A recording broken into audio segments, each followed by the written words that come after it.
I'm explaining a film from 2021 titled The Marksman. Spoilers ahead. Enjoy the content. The child and the elderly man race to escape Mexico's most infamous criminal gang. Suddenly, he stops, aims his rifle, and fires, flipping the gang's car. What is their conflict? To discover out, let's watch the film. With his weapon, Liam, a former Marine with keen shooting ability, could take down a wolf at 900 meters. A small youngster darted into the road, startling him on his way home. This was Alex trying to go across the border with his mother. Liam thought about calling the border patrol but was earnestly begged by the woman to let them continue their escape. Meanwhile, a black car from the other side of the border was in pursuit. Liam refused to surrender Alex and his mother to these attackers, claiming that they were in separate nations. Gunfire broke out as the situation became worse. An AK-47 was wildly fired in Liam's direction by one of the assailants. He rushed Alex and his mother into his car, sensing danger. They drove off, with a thug still hanging on to the rear of the car. Alex's mother tragically took a gunshot to the stomach. Before they knew it, there was a stranger in the rear of the car, indicated by the frenzied barking of a dog. A mafia member suddenly assaulted the protagonist from the left, sending the vehicle off track and crashing into a mound of dirt, forcing the attacker to exit the vehicle. Then, the protagonist quickly accelerated away. A member of the criminal gang approached to report that their leader, who had been shot earlier, had ceased breathing. The boss, enraged and threatening to exact retribution, said he wouldn't be able to sleep until he had struck back. Alex's mother had to quit in the meantime owing to heavy blood loss. She begged the protagonist to take her kid to a cousin's location in Chicago so they might avoid the chase with her last breaths. She gave her child a memento before dying away forever. When the police finally showed there that evening, they discovered that the protagonist's daughter was the police captain. There was a problem, though. The youngster said that if Liam hadn't obstructed their escape, his mother may not have been shot to death. Reluctant to become more engaged, the protagonist turned the youngster over to the Border Control Organization. The next morning, when unlocking the car, he noticed a blood-stained bag left behind by Alex's mother. Upon opening it, he found it filled with many dollar bills. It was only then that he realized the previous day's circumstance was more intricate than he had first imagined. The reason behind the criminal gang's pursuit of Alex and his mother was this money. He recognized how serious things were when he thought back to the mother's statements that he would receive a fair prize if he could assist Alex in getting away. At that moment, he noticed some goons surfacing close to the International Customs Post. The main character was aware that they wouldn't leave Alex by alone if they couldn't get the money back. Sensing that danger was coming for the youngster, he went into the station to ask after Alex. The boy's relatives were waiting for him over the border, the officials informed him. Quickly thinking of an excuse to see Alex, as soon as he met the boy, he told him they needed to leave immediately to be safe. Through the rear door, they stepped out gingerly.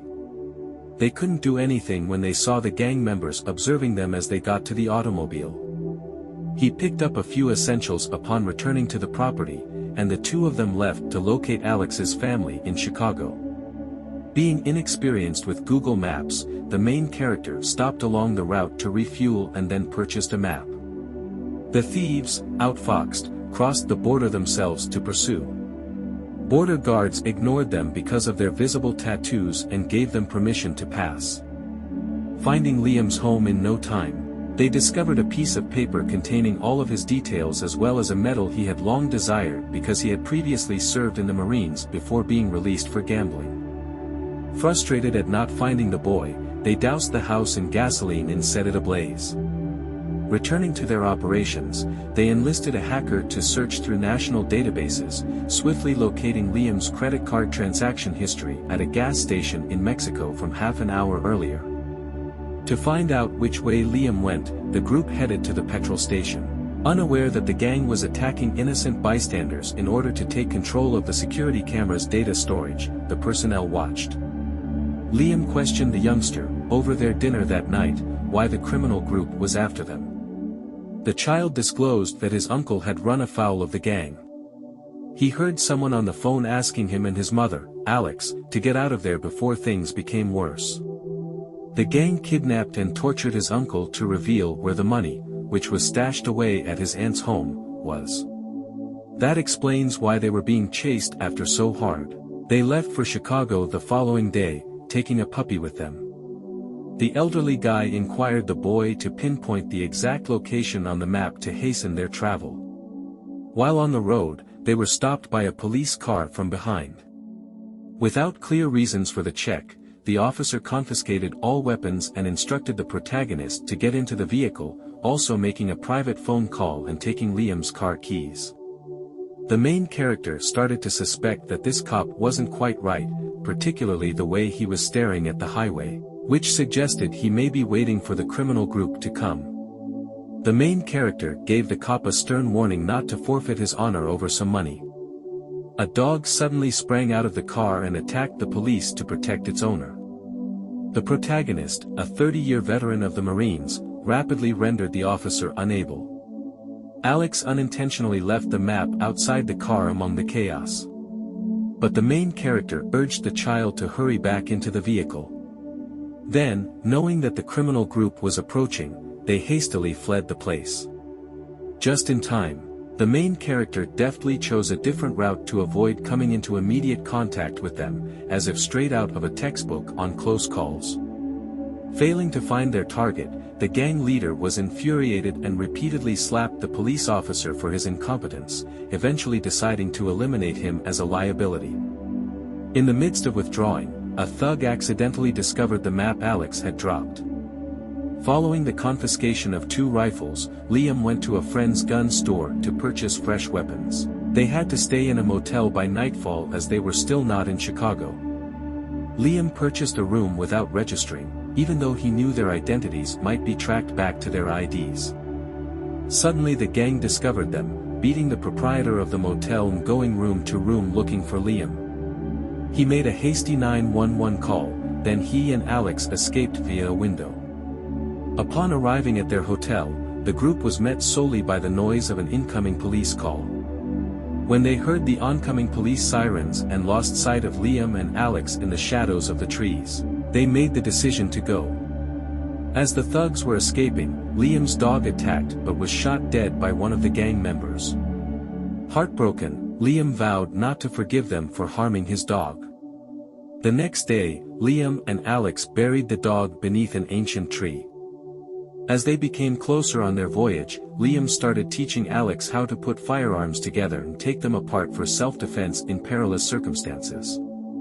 Alex picked this up fast.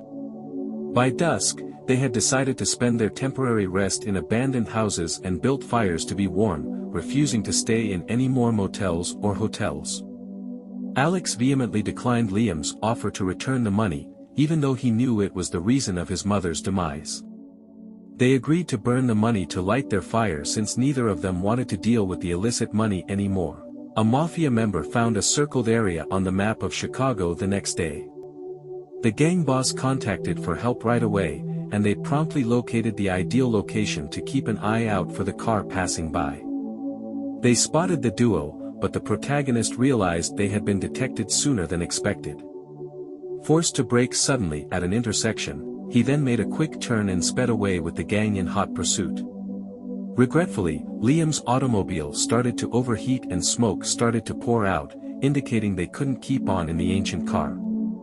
Liam made a sharp turn, swung the car across the road, got out his newly acquired sniper weapon, and waited for his assailants to get close. A second gunshot ended the pursuit of the pursuing car's driver, flipping their vehicle many times. The 3 remaining gang members returned fire in a hail of gunshots, even though they ended up as nothing more than a pile of twisted metal. Liam and Alex fled as he saw his own car catch fire, making their way to a neighboring farm storage barn where they ultimately took refuge. The gangsters split up to search, moving towards the protagonist's hiding spot. But once again, Liam's aim was true, taking down any that came into his sights.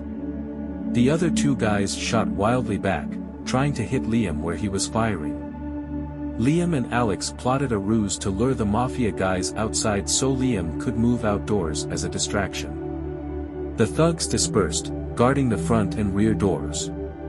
Liam knocked out another thug who betrayed his location at that very time, and Alex fired a shot to draw attention. Liam and Alex's excellent cooperation neutralized the threat, making it impossible for their assailants to mount a meaningful defense. But the child was putting himself in danger with that shot. The leader of the gang descended. The boy hid behind a pile of straw but was so scared that he slipped and fell down. By the time the male lead returned, the prick-haired guy had taken the boy hostage. All he could do was drop the gun. The bald man forced the young Alex to shoot and murder the main male character because he believed he had the upper hand. Liam had, rather unexpectedly, taught the youngster how to use a rifle. He depressed the bullet release button with his finger. When Liam jumped in and knocked the pistol away, the man leaned down to pick up the bullets. He was immediately assaulted by an arrow that resisted and struck him several times. The male lead attempted a countermove, but his skull was as solid as stone. The spear's tip repeatedly jabbed into the victim's stomach. As Liam was compelled to approach the entrance of the King of Hell, he fired an iron ball to help the male lead turn the situation around. Taking advantage of Liam's opportunity, he took the gun from the boy's hand and shot the first guy in the stomach. He was unaware that to touch a man is to touch death. When the thug pulled out his medal at the conclusion of his military career, Liam was getting ready to kill him. In reality, he aspires to be a soldier with several medals. He does not wish to be a villain. The male protagonist stops acting because he is feeling empathetic. In order to carry out the soldier's wish, which is to take his own life if he is unable to kill the enemy, he left the pistol with just one bullet left on the ground. Ultimately, the male protagonist followed his mother's instructions and returned Alex to his relative's home. He handed him his medal as well. Witnessing the child's reunion with his. Thanks for watching. Like, share, comment, subscribe, and stay tuned for more.